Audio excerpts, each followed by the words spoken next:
Iran के ऊपर Israel और अमेरिका का हमला, वहाँ के सुप्रीम नेता की इस हमले में हत्या और अमेरिका के राष्ट्रपति डोनाल्ड ट्रंप द्वारा पाकिस्तान के प्रधानमंत्री को बड़ा नेता कहना, पाकिस्तान के सेना प्रमुख को महान सेनापति की संज्ञा देना, ये सारी चीज़ें अपने आप में ये साबित करती हैं, प्रमाणित करती हैं कि अमेरिका की जो नीति है, विशेषकर मैं कहूँगा डोनाल्ड ट्रंप की जो नीति है, उसमें अत्यधिक दोगलापन है। ईरान को आप अटैक कर रहे हैं ये कहकर कि वो परमाणु हथियार बना रहा है,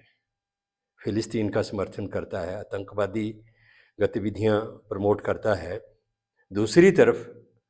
पाकिस्तान के जो सेना प्रमुख हैं, जो सेना दुनिया जानती है कि आतंकवाद का उद्योग चलाती है, आतंकवादियों के शिविर चलाए जाते हैं सेना के माध्यम से, आतंकवादियों को ट्रेनिंग दी जाती है और हिंदुस्तान के अंदर आतंकवादी गतिविधियों को अंजाम देने के लिए पाकिस्तान की सेना किस तरह का कार्य करती है, किसी से छुपा नहीं है।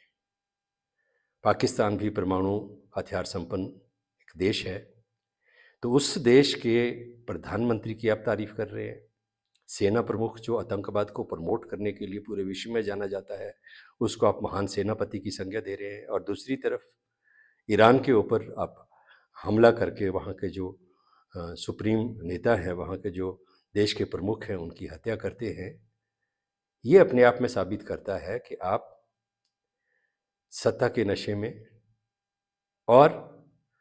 दुनिया के महानायक बनने के जुनून में इस विश्व को युद्ध की आग में झोंकने का काम कर रहे हैं। चाहते तो आप शांति का नोबेल पुरस्कार है, लेकिन काम आप पूरे विश्व में अशांति फैलाने का कर रहे हैं, युद्ध भड़काने का कर रहे हैं, और अपनी ताकत का इस्तेमाल आप दुनिया के दूसरे देशों को दबाने के लिए कर रहे हैं। आप किसी भी संप्रभु देश के राष्ट्राध्यक्ष को अपनी सेना वहाँ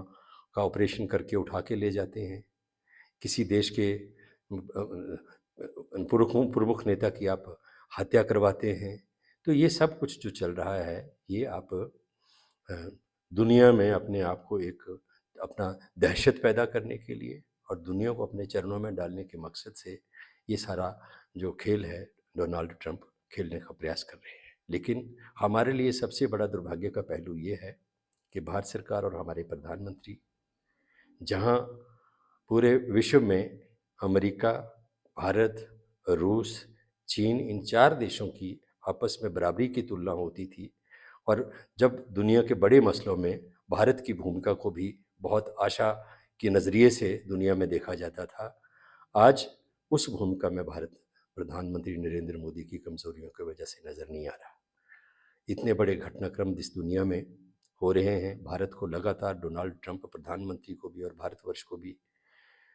नीचा दिखाने की कोशिश कर रहे हैं, अपमानित करने का काम कर रहे हैं। चाहे इजराइल का मसला हो, ईरान का मसला हो, पाकिस्तान का मसला हो, चाहे ट्रेड डील हो, एप्स्टीन फाइल्स की बात हो, कोई ऐसा मसला नहीं है जिसके ऊपर प्रधानमंत्री नरेंद्र मोदी ने एक शब्द कहने की ज़हमत उठाई हुई है। खामोशी जो है ये बहुत देश के लिए घातक है, और प्रधानमंत्री की इस कमज़ोरी ने और इस खामोशी ने देश का बहुत नुकसान किया है। देश की जो एक महाशक्ति की एक प्रतिष्ठा थी, एक स्थान था, जिसको बनाने में पूर्व के जो देश के नेता रहे हैं, चाहे वो नेहरू थे, चाहे वो लाल बहादुर शास्त्री थे, चाहे इंदिरा जी थी, चाहे राजीव जी थे, मैं तो यहाँ तक भी कहूँगा कि निश्चित तौर पर अटल बिहारी वाजपेयी ने भी जो है वो भारत की जो शान है उसको बरकरार रखा। लेकिन नरेंद्र मोदी किन कमज़ोरियों की वजह से, किस मजबूरी की वजह से जो देश की संप्रभुता है, देश की जो शाख है, देश की जो पहचान है, देश का जो एक विश्व की राजनीति में और वैश्विक घटनाओं में महत्व है, उसको लेकर खामोश हैं, चुप हैं।